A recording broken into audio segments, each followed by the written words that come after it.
I think this might be the best value for money full frame camera you can buy in 2025. Here we go. Action. The past 12 months have been pretty action-packed for Panasonic. You've had the launch of new cameras like the S9, the S1 Mark II, the S1R Mark II, and a load of others. We've had updated lenses like the 28-200, the 24-60, and last week the 100-500, and just a lot of buzz around the L-mount alliance in general. And in my last video, I spoke about the S9 in particular and how I thought it was the perfect all-round hybrid travel camera. And I still think it is. It's small, it's fun and creative, and go and check that video out if you haven't seen it already. But today I want to talk about my workhorse camera that I've used for the past few years, which is the Lumix S5II. Because in 2025, I genuinely can't believe the value for money you can get with this camera. This thing gives you everything you could possibly need to step up your photography and video game to the next level and even into the professional leagues, for a price that undercuts Canon and Sony by literally hundreds of pounds.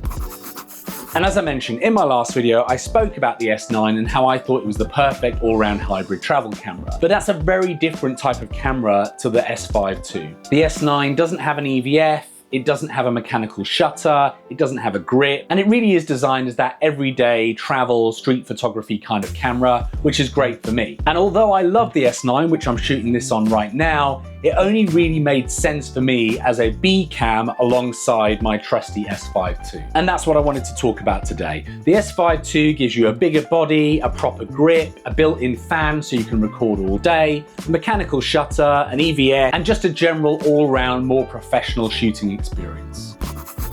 Now let's talk about value for money versus some of its competitors.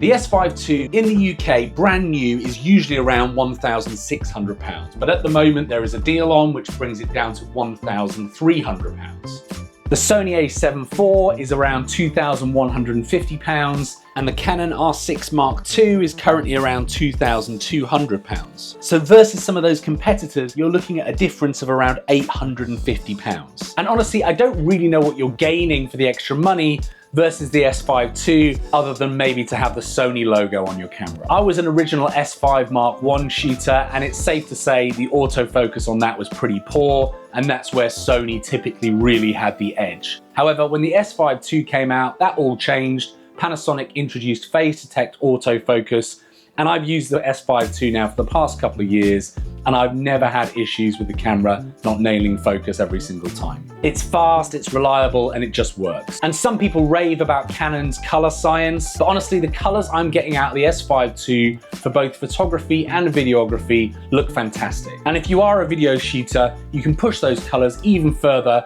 by shooting in Vlog, which is Panasonic's own log picture profile, which gives you maximum flexibility for color grading later. I'll likely do a whole other video soon around how I use Vlog and how I color grade my footage using DaVinci Resolve, so make sure you hit subscribe for when that video comes out. And if it wasn't good enough, here's where things get even better. Because on the used market, using websites such as MPB, you can pick up a second-hand S5II in excellent condition for around £1,150. That is honestly insane for the value you're getting from this camera. For that money, you're getting a camera that can take you from enthusiast to professional without having to pay the premium tax of a Canon or Sony. And MPB, if you're watching, this is where you sponsor the video in future.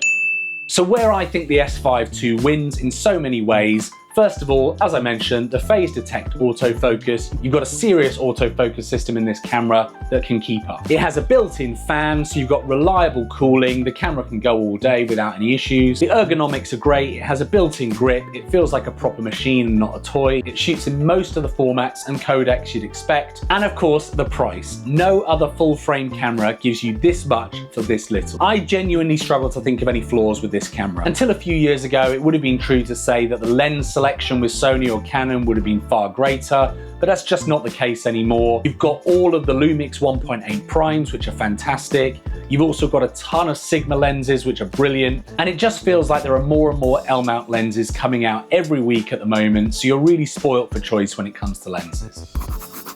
And now let's talk about the S5II versus the S5IIX. No doubt, if you're doing your research on this camera, you're comparing it against the S5IIX and asking yourself, should I go for the S5II or should I spend a little bit more on the S5IIX? And the S5IIX is a fantastic camera. It looks great. It's stealthed out in all black. It unlocks some extra pro-level video features, things like ProRes recording to an SSD, some better codec options, some RAW recording features, and I think some additional live streaming capabilities. But here's the thing, I looked at all of those additional features and I decided I didn't really need any of those. As much as I would have loved the S5IIX, I felt like the S5II had absolutely everything that I needed, and I could have better used that extra money to go towards lenses or other equipment to improve my workflow. And of course, if you need those extra recording features of the S5IIX, you need those additional codecs, you need the RAW recording capabilities to SSD, then of course go for that camera if that's what you need.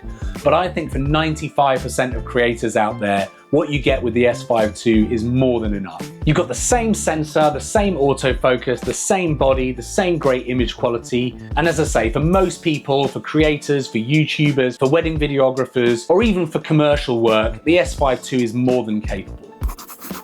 Now, if you're anything like me, you're probably also comparing against some of the other Panasonic cameras out right now, such as the S1II. And the S1II is a fantastic camera. It's Panasonic's latest flagship. It's got a ton of killer features in it. It has a bigger body, higher resolution, but at around £2,900 for the body only, it's close to double the price of the S5II, which for me was really difficult to justify. For me, the S5II gives me around 90% of what the S1II does at almost half the cost. Unless you're deep into the high resolution stills game, or you really need those extra pro video features, it's a really hard jump to justify.